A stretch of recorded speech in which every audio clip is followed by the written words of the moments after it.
Good morning my dear student. मैं शुएब आलम अपने YouTube channel Alam math classes में आपका स्वागत करता हूं। और आज हम करने वाले हैं एक्सरसाइज 1.1 का क्वेश्चन नंबर 2। उससे पहले क्वेश्चन नंबर 1 और चैप्टर नंबर 1 यानी वास्तविक संख्याओं की जो लेक्चर हैं, जो उसकी बेसिक कॉन्सेप्ट है, उस पर मैं वीडियो पहले ही बना चुका हूँ। अगर किसी ने वो नहीं देखी हो तो पहले मेरे वो वीडियो देखें, उसके बाद क्वेश्चंस को समझ आपको आएंगे। तो देखो, स्टार्ट करते हैं स्टूडेंट। आपको मैंने सब चीज़ आपको बताई हुई है कि धनात्मक क्या होता है, विषम क्या होता है और पूर्णांक क्या होता है। धनात्मक का मतलब मैंने आपको बताया था प्लस का, और विषम का मतलब जो विषम संख्या होती है जो दो से नहीं कटती। और पूर्णांक भी मैंने आपको बताए थे कि जो संख्याएं पूर्णांक, ये बताए थे मैंने आपको 0 1 2 3 4, इधर -1 -2 -3 -4, ये पूर्णांक मैंने आपको बताए थे। तो इसका मतलब एक ऐसी संख्या जो धनात्मक भी हो, विषम भी हो, देखो विषम भी है, धनात्मक भी है और पूर्णांक भी है।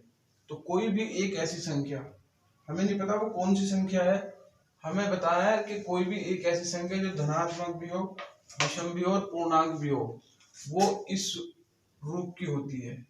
6q+1, 6q+3 और 6q+5। हमें किसी भी धनात्मक, विषम, पूर्णांक संख्या को इस रूप में दिखाना है कि कोई भी धनात्मक, विषम, पूर्णांक संख्या वो इस रूप की होती है जहां q कोई पूर्णांक है। तो देखो स्टूडेंट, यहाँ पर हम क्या करेंगे, माना हम कोई भी अपने पास से एक धनात्मक, विषम, पूर्णांक मान के चलेंगे। कोई संख्या तो है नहीं, पता नहीं हमें, तो हम कुछ भी संख्या में से कोई सी भी मान सकते। माना धनात्मक, विषम,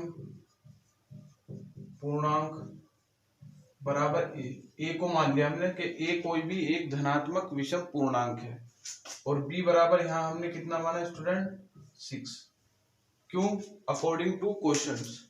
यहाँ भी 6 आ रहा है, यहाँ भी 6 आ रहा है और यहाँ भी 6 आ रहा है, तो इसलिए यहाँ पर बी कितना लेंगे, 6 लेंगे। ये आपको कैसे आप इसकी पहचान कर पाओगे कि यहाँ बी क्या लेना है, तो आपको इसकी प्रैक्टिस करनी पड़ेगी घर पे बैठ के स्टूडेंट।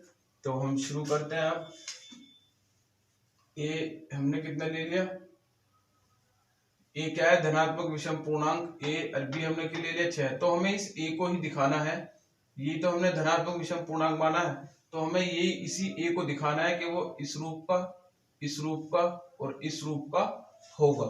तो यहाँ पर हम क्या लगाएंगे, यूक्लिड, ये सब मैं आपको बता चुका हूँ। यूक्लिड विभाजन प्रमेयिका, प्रमेयिका लगाने पर, यूक्लिड विभाजन प्रमेयिका, यूक्लिड विभाजन एल्गोरिथम, ये मैं आपको पहले वीडियो में बता चुका हूँ। आपने जिसने नहीं देखी वो वीडियो को देख ले। यूक्लिड विभाजन प्रमेयिका क्या होता था कि a बराबर बी क्यू प्लस आर, जहाँ q और r क्या होता था, कोई पूर्णांक राइट। तो यूक्लिड विभाजन प्रमेयिका यहाँ पे लगाते हैं। ये a है और b 6 है, तो यहाँ से कितना आएगा, a बराबर 6q प्लस r। और यहाँ पे यूक्लिड विभाजन प्रमेयिका में r जो होता था वो b से तो कम होता था, लेकिन 0 के बराबर, उस 0 के बराबर, उस 0 के बड़ा होता था। ये मैंने आपको बताया था। तो यहाँ पे r की वैल्यू कितनी होगी, r की वैल्यू यहाँ पर होगी 0 और 6 के बीच में, क्योंकि b हमने कितना लिया है, 6। तो इसका मतलब जो r होता है हमारा शेषफल, वो 0 और 6 के बीच का होता है। उसमें हम 0 भी ले सकते हैं क्योंकि r 0 के इक्वल है, लेकिन r 0 के इक्वल है, यहाँ हम r 0 भी ले सकते हैं, 0 से बड़ा, r 0 के बराबर या 0 से बड़ा हो सकता है, लेकिन r 6 से बड़ा या 6 से इक्वल, 6 के बराबर नहीं हो सकता। r 6 से छोटा होगा, जिसकी तरफ कोण नोक की निशान होती है वो नंबर छोटा होता है। तो r की वैल्यू 0 और 6 के बीच में होंगी, लेकिन 6 नहीं होगी, 0 होगी। तो यहाँ पर हम लिख देंगे जहां और क्यू कौन है, क्यू एक पॉजिटिव इंटीजर है। क्यू क्या है, यहाँ पर एक पॉजिटिव इंटीजर है। तो यहाँ पर हम पॉजिटिव इंटीजर जो है स्टूडेंट हमें क्यू में सिद्ध करना है, जो हमें लाना है वो क्यू में लाना है। तो इसका मतलब हम यहाँ पॉजिटिव इंटीजर क्यू ना लेकर के कोई दूसरा नंबर ले लेते हैं। सपोज करो m ले लेते हैं, कोई पॉजिटिव इंटीजर कितना ले लेते हैं, m ले लेते हैं।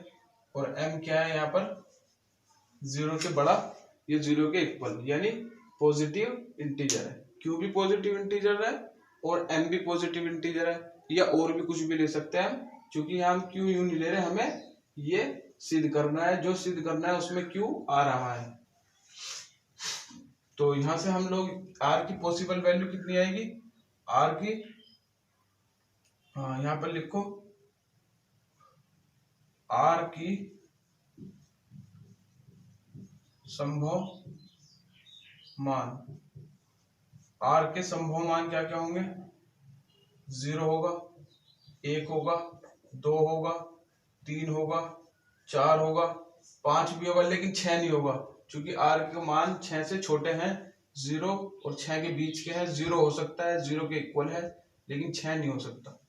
तो ये हो गया r के संभव मान। अब हम जो है r के बारी बारी से सारे मान लेंगे। यहाँ लिखना, जब r बराबर कितना हो, 0, तो कहां पर रखेंगे, कौन सी इक्वेशन में रखेंगे, हम इस वाली इक्वेशन में रखेंगे सारी वैल्यू।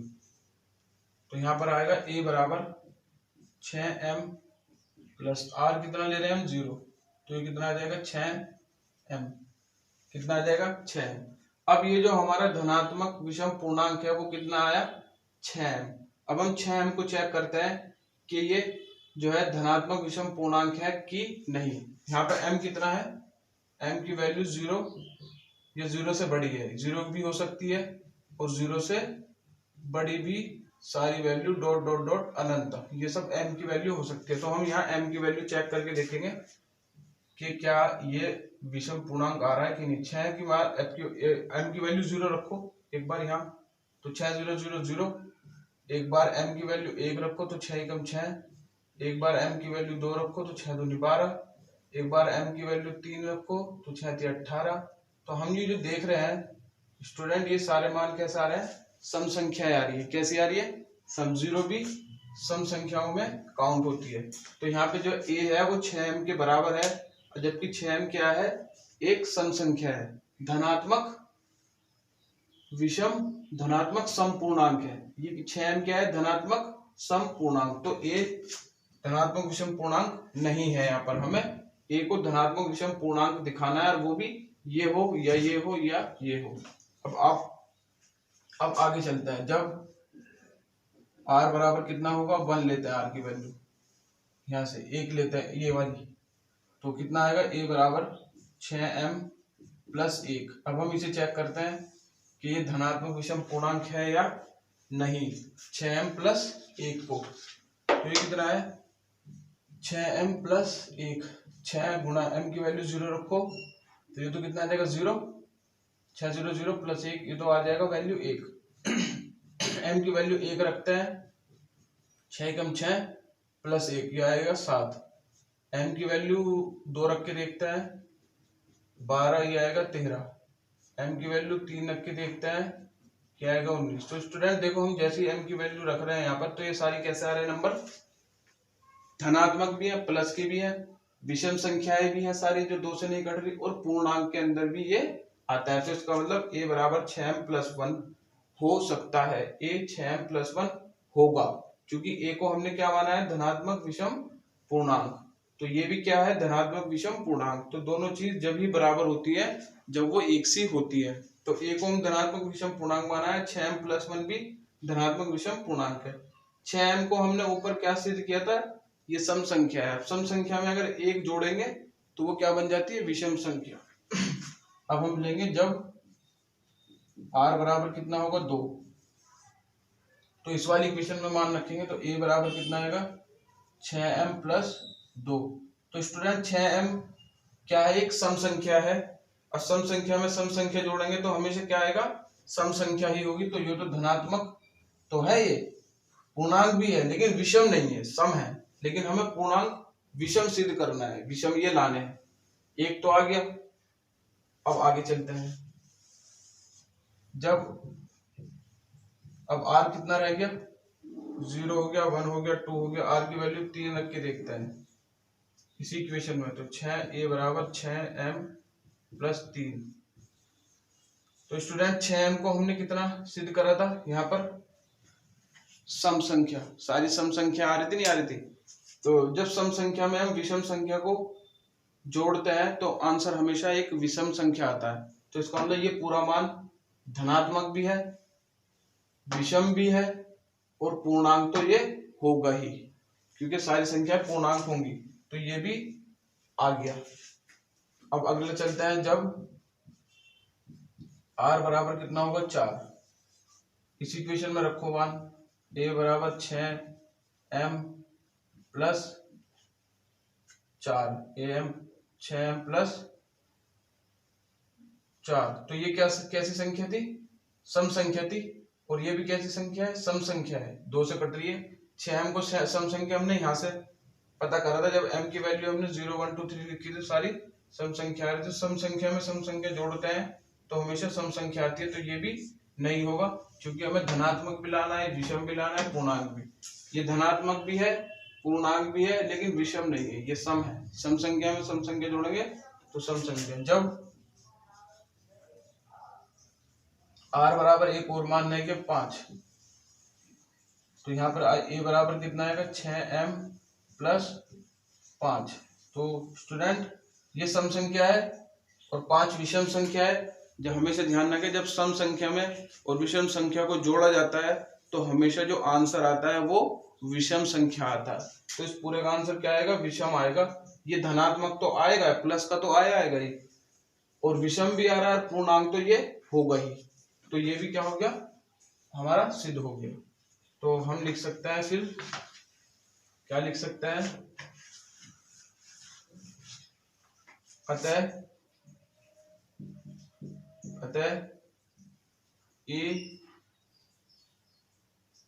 ए को हम जानते हैं धनात्मक विषम पूर्णांक है। ए कितना होगा, ये रहा 6q प्लस 1। अतः ए 6q प्लस 1 कोमा दूसरा कौन सा आया था हमारा 6q plus 3 coma 6q plus 5 के रूप का होगा, जहां ए एक धनात्मक विषम पूर्णांक है। तो थोड़ा स्टूडेंट ये थ्योरेटिकल क्वेश्चन है, आपको ध्यान से समझना पड़ेगी, प्रैक्टिस करनी पड़ेगी।